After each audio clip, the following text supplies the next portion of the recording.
Hallo und herzlich willkommen bei Kuma Games. Ich wollte euch ein kurzes Update geben zu ein paar Updates, die es jetzt bei der Pico 4 gibt. So werdet ihr das wahrscheinlich ausgeliefert bekommen. So Kleinigkeiten wie zum Beispiel hier das Erkundenmenü. Das hat vorher nicht so gut funktioniert, beziehungsweise sah einfach nicht so schön aus. Viele japanische, chinesische eher Schriftzeichen. Jetzt scheint es super zu klappen. Hier habt ihr oben eine Spieleauswahl.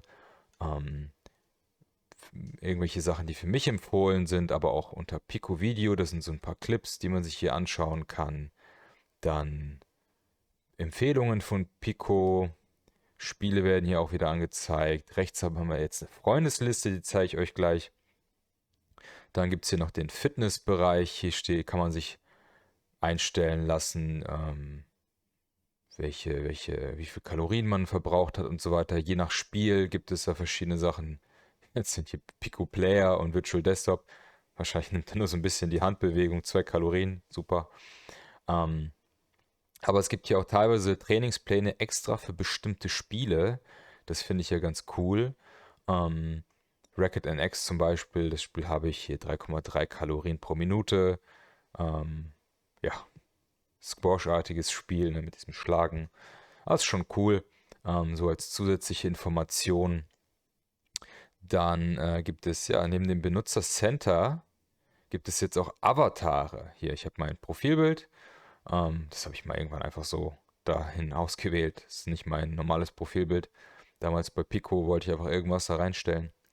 Nämlich hier Avatar bearbeiten. Das ist noch relativ rudimentär, aber es soll da, glaube ich, noch viel mehr Einstellungsmöglichkeiten geben. Jetzt könnt ihr hier so ein paar vorgefertigte Avatare euch holen.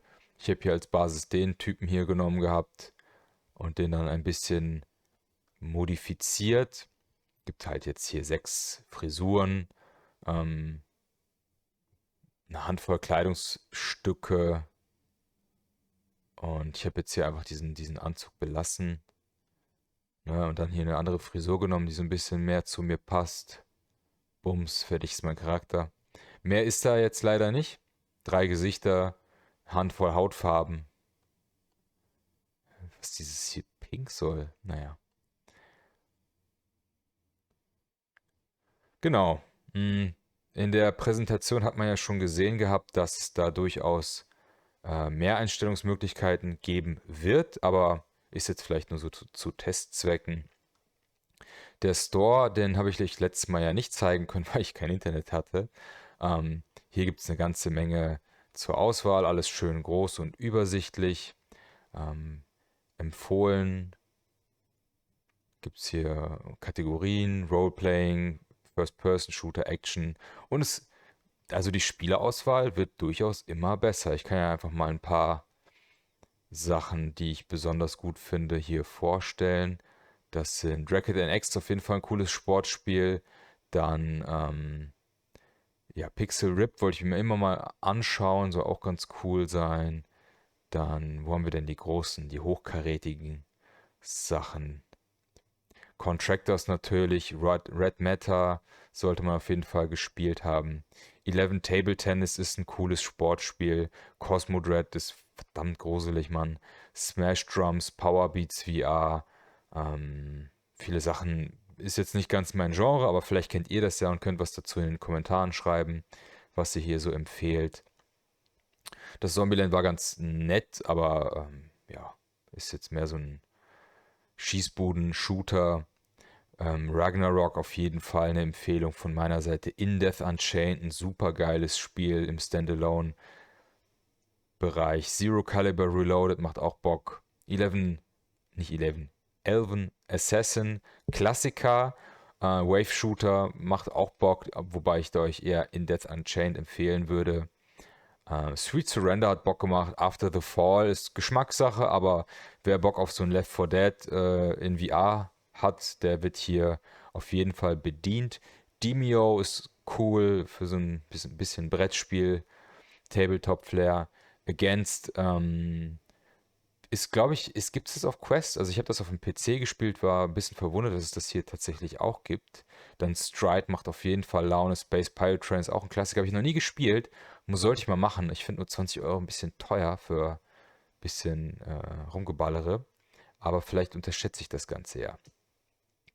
Ja, und das geht so weiter. Cities VR ist auf jeden Fall cool. Blatant Source, die muss ich auch auf jeden Fall mal reinschauen. Song in the Smoke soll auch gut sein. Green Hell kann ich euch nicht empfehlen, weil es sieht einfach komplett scheiße aus im Standalone-Bereich. Ich weiß nicht, vielleicht mögen es manche, aber ich finde das unglaublich hässlich. Rec Room umsonst, ne? Steht zwar gekauft, aber auf jeden Fall, wer noch keinen Bock hat, Geld auszugeben, sollte es auf jeden Fall mal ausprobieren. Real VR Fishing, super cool, macht Spaß. Also anstatt richtig angeln zu gehen, Fische zu töten, könnt ihr hier auf jeden Fall ja, tierleidfrei euren Spaß haben beim Angeln. Denn Videospielangeln macht einfach Bock, ist einfach so.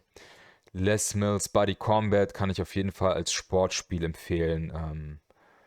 Genau. Aspire One, VR Operative ist auch ganz nett. Runes Magus muss ich auf jeden Fall auch nochmal spielen. Habe ich die Demo ein bisschen angezockt.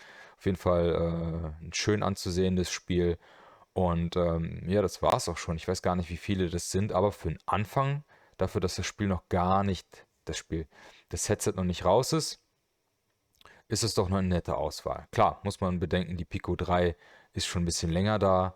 Und aber ich finde das für den Anfang erstmal in Ordnung. Und es kommen fast, also ich glaube, ich lüge nicht, wenn ich sage, es kommen wöchentlich neue Spiele raus. Genau, dann gibt es hier den Freunde-Modus. Ähm, ich gucke mal, ob ich die hier dann rausblurre. Aber hier könnt ihr dann eure Freunde mit denen chatten und so weiter. Ihr könnt auch, das finde ich ganz cool, hier so eine Party starten. Und dann könnt ihr, dann müsst ihr das mal zulassen, könnt ihr direkt eine Party gründen mit euren Freunden und dann direkt Apps hinzufügen und mit denen gemeinsam dann in Apps reingehen. Habe ich jetzt noch nicht getestet, aber finde ich auf jeden Fall ein interessantes Feature. Und davon kann man auch mehrere kreieren. Wenn ihr so ein Squad habt, mit denen ihr Spiele spielt, dann könnt ihr hier Spiele auswählen und mit den Leuten dann zusammen daddeln. Eigentlich ganz cool. Gehen wir mal wieder raus aus der Party. Genau. Und sonst gibt es jetzt hier, ich weiß gar nicht, ob es das vorher gab, aber die Icons kann man jetzt hier sich kleiner anzeigen lassen, wenn man so viele Sachen zum Ausprobieren hat wie ich hier. Dann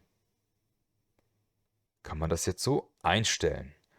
Und ich glaube, das war es erstmal. Das ist auf jeden Fall hier so das OS, was ihr euch hier anschauen könnt, wo ihr alle Spiele kaufen und starten könnt. Und ja, dann bedanke ich mich fürs Zuschauen. Sollte, wie gesagt, ein kleines Update sein zu den Funktionen, die man jetzt hier so sieht. Und wir sehen uns beim nächsten Mal. Haut rein. Ciao.